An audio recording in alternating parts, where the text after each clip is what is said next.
I am Genghis Khan. They call me cruel, but I was forged by a world that showed no mercy. Remember my name, for the wind still carries it. He would one day command the largest empire the world had ever seen.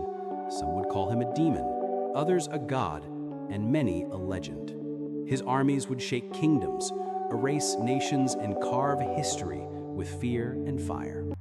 But before the world trembled beneath his name, he was only a child, born not in a palace, but beneath the endless Mongolian sky. The year was 1162. Across the cold and boundless steppe, winter reigned without mercy. Winds screamed over frozen rivers, sweeping through the plains like invisible blades. This was a land that bowed to no kings, a place where only strength meant survival. Life here was harsh, beautiful, and unforgiving. And into this world, a child was born. Inside a simple felt tent, a gur, his first breath came with the howl of wolves. The moon outside was full and silver, lighting the grasslands like frost. The elders of the Borjigin tribe whispered that children born under the wolf moon carried the spirits of hunters and conquerors. They said such souls were marked, not for peace, but for greatness. His father, Yasuge, was a chieftain of power and reputation, a man who ruled with his sword and his will. His mother, Holin, had once belonged to another tribe, the Ongirit, before Yasuge had taken her by force, as was the brutal custom of the steppe. Yet Holin, the captive bride, became the unbreakable heart of her new people. Her strength was quiet, her pride unshaken, and her love fierce as fire. They named the boy Temujin, after a Tatar warrior his father had slain in battle before his birth, a name stained in blood and omen. They said that when he was born, his tiny hand clenched a clot of black blood, a sign from the spirits that his life would be one of struggle and conquest. He was born not to rest beneath the sky, but to bend it to his will. From his earliest days, Temujin's world was one of hardship. He learned to ride before he could walk, to shoot before he could speak. His toys were bones. His lullabies were the winds that howled across the plains. Every morning began with hunger and ended with fear. The Mongolian steppe was a teacher unlike any other. It taught through pain, through loss, through survival.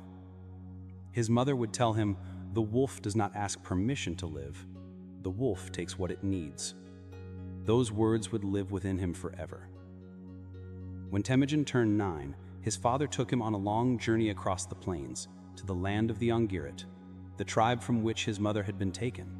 There, a bride was chosen for him, a young girl named Borte. Her eyes were calm and intelligent, her manner quiet but commanding. Their betrothal was not merely a bond between two children, but an alliance between tribes, the kind that shaped destinies on the steppe. For a brief time, there was joy. Temujin had a bride, a future, and a father to guide him home. But fate had other plans. On their way back, Yasuge stopped to rest among the Taichud, an old rival clan. They welcomed him with false smiles, offering meat, drink, and warm words. But behind their hospitality lay hatred, and in the cup they offered was poison. It worked slowly, silently. By the time they were near home, Yasuge could no longer ride. His breath came shallow, his hands trembled, his voice faltered. He called for his men and whispered, "Take my son home, protect my family. The wolves are watching." Soon after, the great chieftain was gone. Without Yasuge's strength, the Borjigin tribe fell apart. Allies abandoned them, friends turned enemies. Those who had once sworn loyalty now turned on Holin and her children, taking their horses, their weapons, their food, everything that kept life within reach. They were cast out into the wilderness, left to die in the cold. The wolves of the mountains were not their only threat. The wolves were in men's hearts. Temujin was 9 years old when he became the head of a broken family.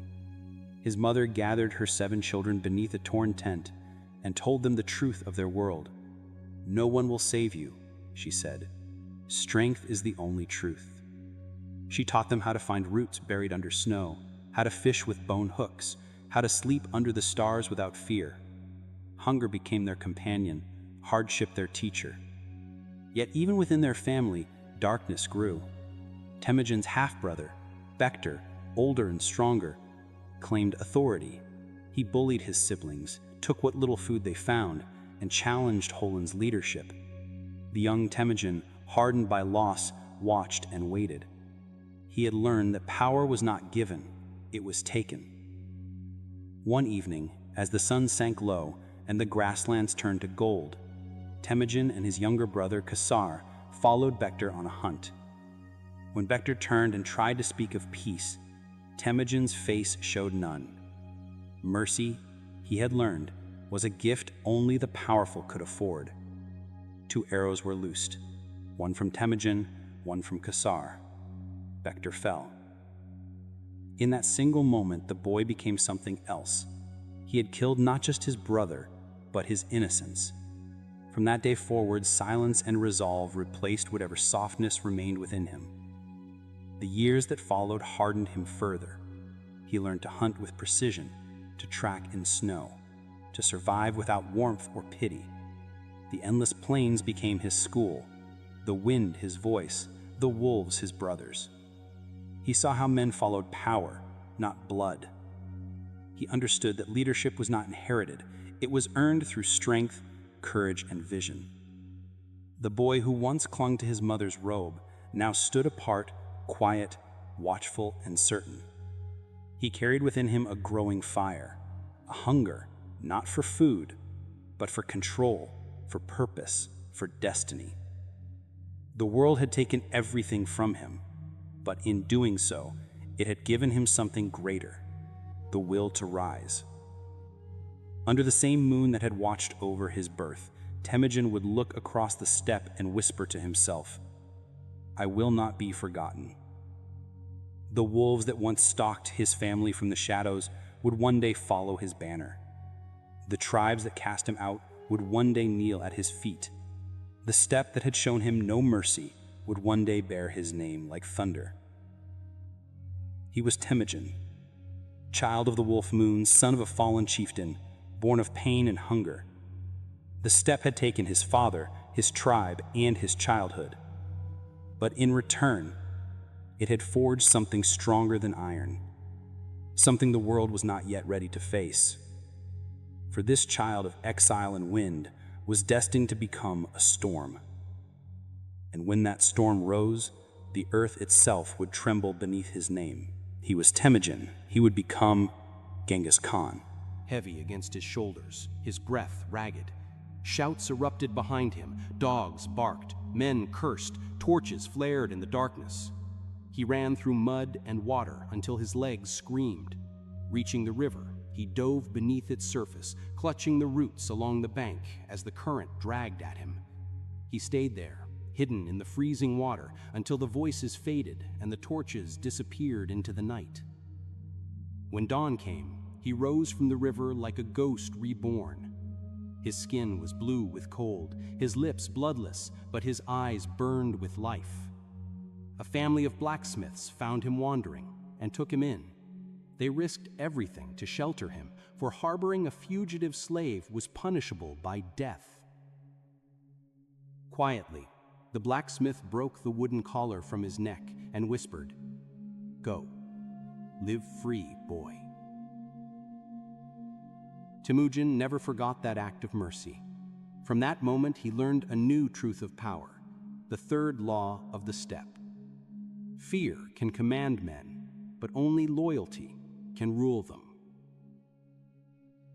He returned to the world no longer a fugitive, but a survivor forged in fire and ice. Slowly, he began to rebuild the pieces of his destiny. He sought out his betrothed, Borte, who had waited for years among the Angarat tribe. Their reunion was not one of gentle words, but of unspoken strength. Both had lived through pain. Both understood that life on the steppe gave nothing freely. Their marriage sealed more than a promise. It restored Temujin's standing among the tribes. Through Borte's family, he gained allies, horses, and recognition, the first stones of the empire he would one day build. For a brief moment, peace touched his life. Temujin and Borte built a small camp near the banks of the Onon River. The winds were kind, their herds grew, and the fire in their tent burned bright at night. Borte's presence softened him, if only slightly. She was calm where he was fierce, patient where he was restless. Together they dreamed of a future where their family could live without fear of betrayal. But peace on the steppe is always temporary. The horizon holds no promises, only storms waiting to break. One night, under a cold and pitiless moon, the past returned for revenge. The Merkit tribe, ancient enemies of Temujin's bloodline, rode out of the darkness like a flood of ghosts. Decades ago, Temujin's father had stolen Holin, Temujin's mother, from the Merkits. Now they came to reclaim that old debt in blood. Temujin was away, visiting Halais when the attack came. His camp burned, horses screamed, and Borte was taken captive. When he returned, all that remained was ashes and silence. The tent was gone, his people scattered, his wife vanished into the night. That night, standing amid the smoking ruins, Temujin swore an oath to the eternal sky. "I will find her," he vowed. "I will burn their memory from the world." But he knew that vengeance alone would not be enough. The Merkits were strong, many, and fierce.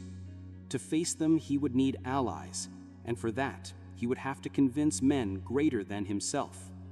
He rode to the camp of Torgrul Khan, leader of the powerful Kiraite tribe, an old ally of his father. Temujin approached the Khan not as a beggar, but as a warrior. "My wife has been taken," he said. "I ask not for mercy, but for justice." Torgrul looked at him, the son of Yasuge, the boy once thought lost to the steppe, and saw in his eyes the same fire that had once burned in his father's. He agreed to help.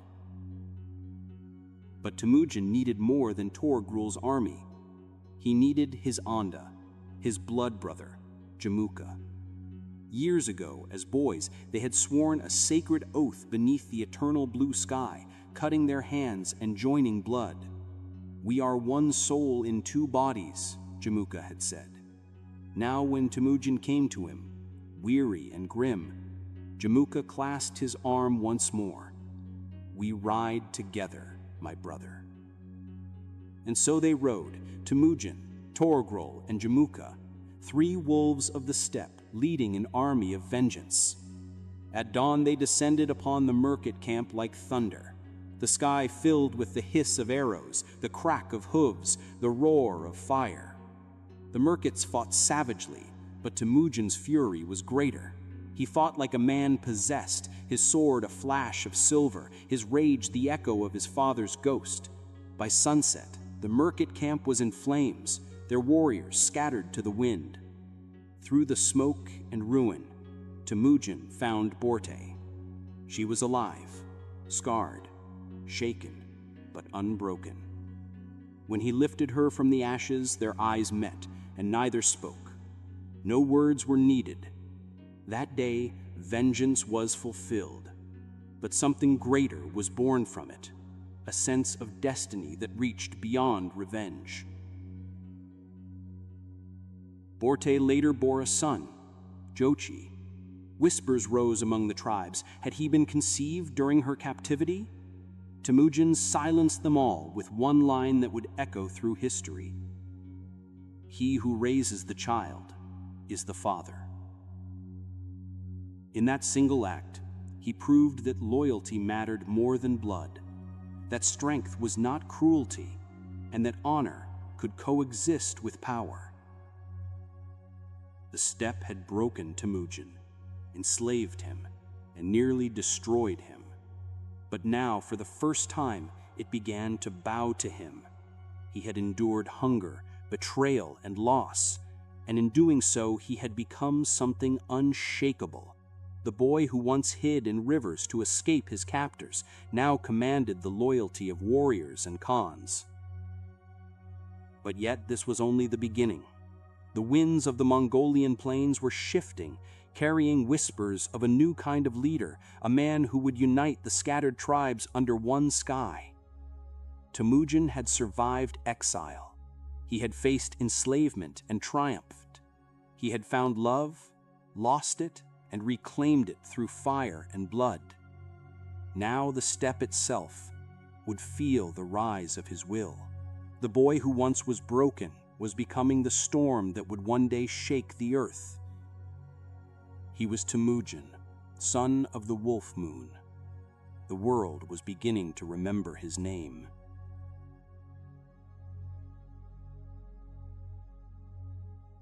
The winds of the steppe were changing. Word of Temujin's return spread like wildfire through the grasslands. The son of Yasuge, once exiled and enslaved, had risen from the ashes to strike down his enemies. His name was whispered in every campfire circle, in every trader's tale. To some, he was a legend reborn. To others, a threat to the fragile balance of tribal power. But to Temujin, it was only the beginning. He had learned from every wound the steppe had given him. He had seen tribes crumble because they were bound by blood, but divided by greed. He had watched chiefs rule through fear, only to be betrayed by their own men. The world he knew was a place where loyalty lasted as long as the meat was fresh and the fire was warm. Temujin wanted something greater, something that would last beyond the lives of men. He began to gather followers, not through lineage, but through merit. To his camp came warriors from broken clans, herders with no masters, outcasts with no home. Men who had once been slaves stood beside men born to nobility. He promised them not wealth, but fairness. He said, "Those who fight with me will eat beside me." It was a new kind of law for the steppe, one that spoke to the hearts of the forgotten. His growing band of followers moved across the plains like a storm. They hunted together, fought together, shared everything they won. Temujin enforced strict discipline: no theft, no betrayal, no abuse of women or prisoners. To many this seemed harsh. To others it was justice. He was not merely building an army, he was shaping a nation of wolves that moved as one. But even wolves have rivals. His blood brother, Jamuka, the one who had once sworn eternal brotherhood beneath the eternal blue sky, now saw Temujin's rise as a challenge. Jamuka believed in the old ways, where power came from fear, where chieftains ruled through bloodlines and terror. He mocked Temujin's ideals, calling him a fool for treating slaves and nobles as equals. The steppe has always been ruled by the whip, not the word, Jamuka said. At first, they remained brothers in arms, leading raids together and sharing victories. Their banners flew side by side, their warriors feasted together. But as Temujin's reputation grew, men began to drift from Jamuka's camp to his. Loyalty followed justice, not birth. And in the heart of Jamuka, jealousy took root like a poisoned arrow.